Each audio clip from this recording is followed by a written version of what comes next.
Hello বন্ধুরা, নমস্কার। কেমন আছি সবাই? ভালো আছি নিশ্চয়ই, আমিও ভালো আছি। চলে আসলাম তোমাদের সামনে আরেকটি নতুন ভিডিও নিয়ে। তো আমার ব্লগ ভিডিওতে তোমাদের সবাইকে অনেক অনেক ওয়েলকাম। এখন সকাল 7টা মতো বাজে। তো আমি আগেই ঘুম থেকে উঠে গেছি, আর স্বপ্নিল ওর পাপা ওরা দুজনেই ঘুমিয়ে আছে। আর প্রতিদিনের মতো ভাবলাম যে আমার যে নিজের টুকিটাকি কাজগুলো থাকে, তো সব কাজগুলোকে আস্তে আস্তে একটু সেরে রাখি। আর এই যে আমার ড্রয়িং রুমটা, এটা খুব একটা বেশি অপরিষ্কার হয় না বা অগোছালোও হয় না, যেভাবে রাখি সেভাবেই থাকে। তো স্বপ্নিলও খুব একটা আসে না, আর আমিও খুব একটা এই রুমে আমার কোনো কাজকাম থাকে না। সে কারণেই একদিন গুছিয়ে রাখলে বেশ কয়েকদিন কিন্তু সেভাবেই থাকে। তারপরেও আমি চেষ্টা করি আর কি, সোফার উপরে যে বিছানার চাদরগুলো পেতে রাখি, তো বিছানার চাদরগুলোকে প্রতিদিনই একটু ঝেড়ে ঝুড়ে পাতি, কারণ জ্বালানা দিয়ে তো ধুলাবালি আসে, তো একটু ঝেড়ে টেড়ে পাতলে ভালো হয়। একভাবে পেতে রাখলে অগোছালোটা দেখা যায়। তো সব রুমগুলোকে আর কি ঝাড়ু দিয়ে নিয়েছি। তো স্বপ্নিল উঠে গেছে ঘুম থেকে। ওর যেদিন এক্সাম থাকে, তো সেদিন ও একাই ঘুম থেকে উঠে যায়। আর যদি ওর এক্সাম না থাকে, ওকে হাজার টাকার পরেও আর কি সকালে ঘুম থেকে উঠতে চায় না।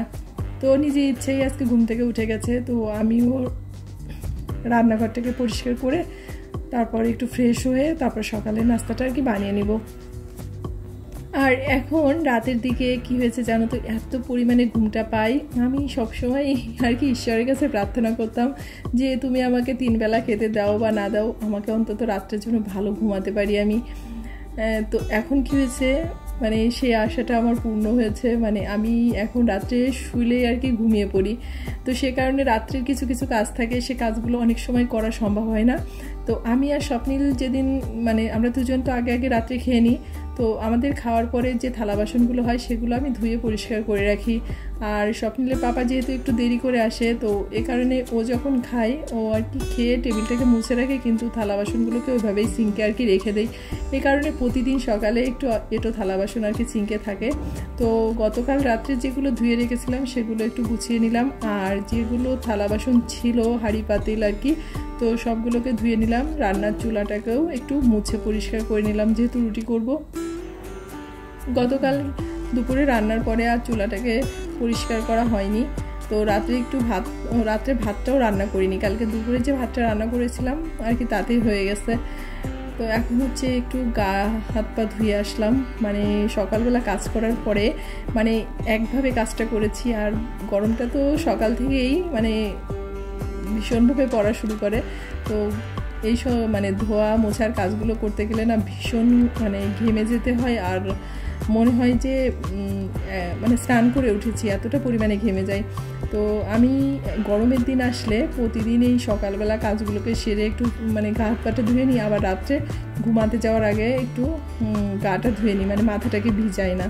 তো এটা না করলে আমার রাত্রে তো ঘুমাতে পারি না। আবার সকালবেলা এই যে গা হাত পাটা ধুয়ে নিলাম, এখন কিন্তু সেই কাজ যে করেছি সেই কাজের আর কি ক্লান্তিটা থাকে না শরীরে আমার মনে হয়।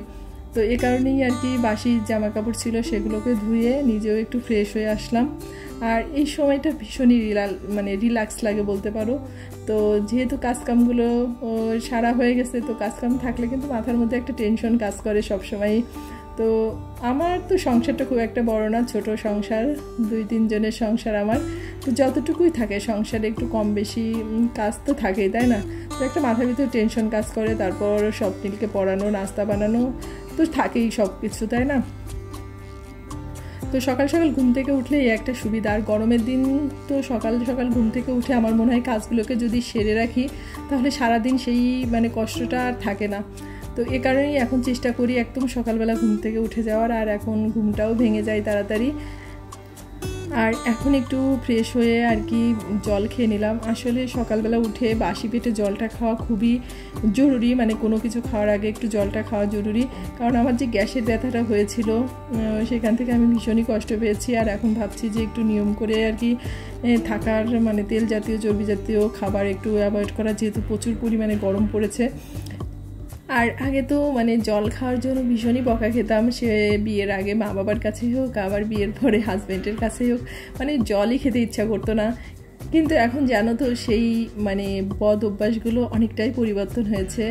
আর আসলে এগুলো পরিবর্তন হওয়া উচিত নিজের স্বাস্থ্যের কথা ভেবে। আর যেহেতু আস্তে আস্তে বয়স হচ্ছে, তাই না? তো একটু সব কিছু মেনে বিচে সুন্দর মতো চলতে পারলে তো অনেক অসুখ বিসুখটাকে আর কি এড়িয়ে চলা যায়। আর এখনকার দিন মানুষের তো অসুখ শরীর খারাপের কোনো মানে শেষ নেই।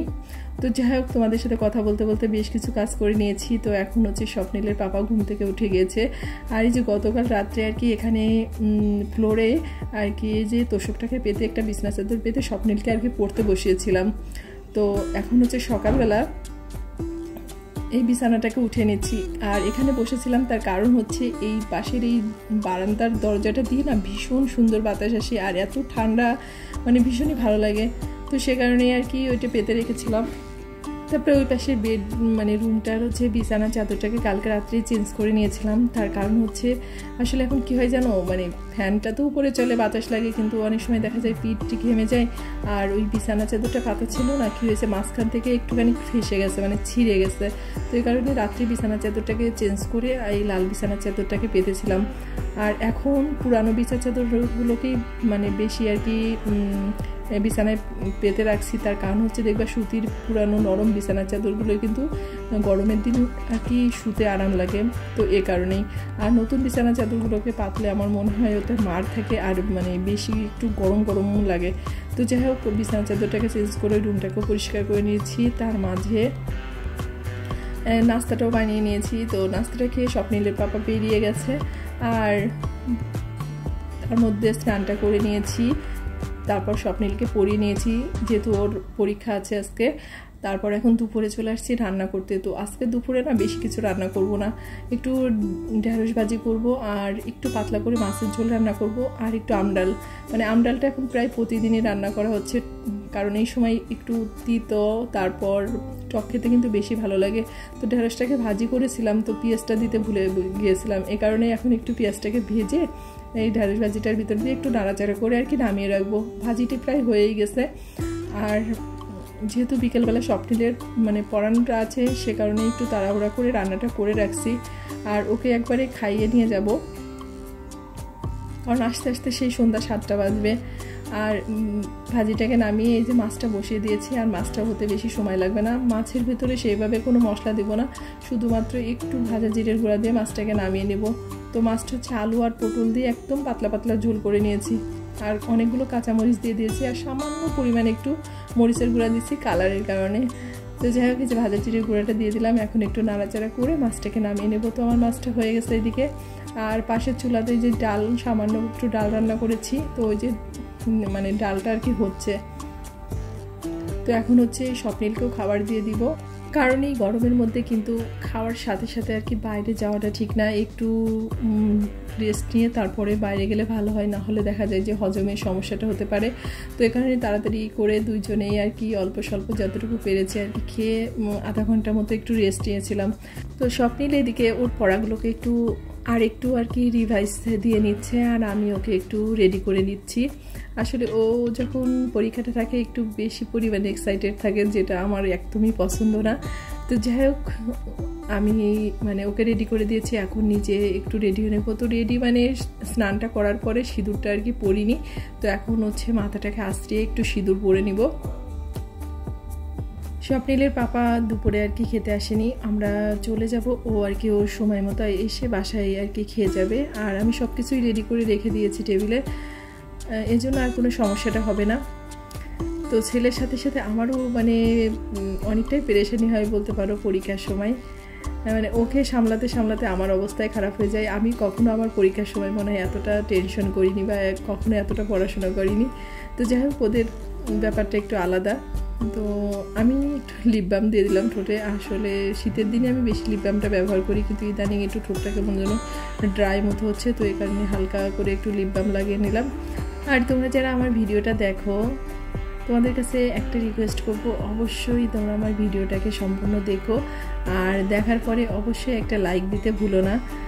আর এখন জীবনটা হয়ে গেছে পুরো ব্যস্ততায় ভরা, আর আমার কাছে মনে হয় সবসময় ব্যস্ত থাকাই ভালো। যদি সবসময় নিজের কাজগুলোকে নিয়ে ব্যস্ত থাকা যায়, তাহলে আমার মনে হয় সবচেয়ে ভালো একটা সময় কেটে যায়।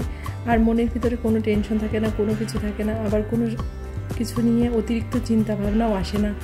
তাই আমাদের যা কিছু আছে বা যেগুলো আছে সেগুলো নিয়ে সবসময়ই ব্যস্ত থাকা উচিত আর সেই জিনিসগুলোর প্রতি মনোযোগ দেওয়া উচিত। তো যাই হোক, সবাই ভালো থেকো, সুস্থ থেকো, আর অবশ্যই সাবধানে থেকো। আর তোমাদের কাছে বলবো, আমাদের ভালো থাকাটা জরুরি, সেটা নিজের জন্য হোক বা নিজের সন্তানের জন্য হোক। তো আজকে ভিডিওটা এ পর্যন্তই। সবাই ভালো থেকো, দেখা হচ্ছে পরবর্তী ব্লগে।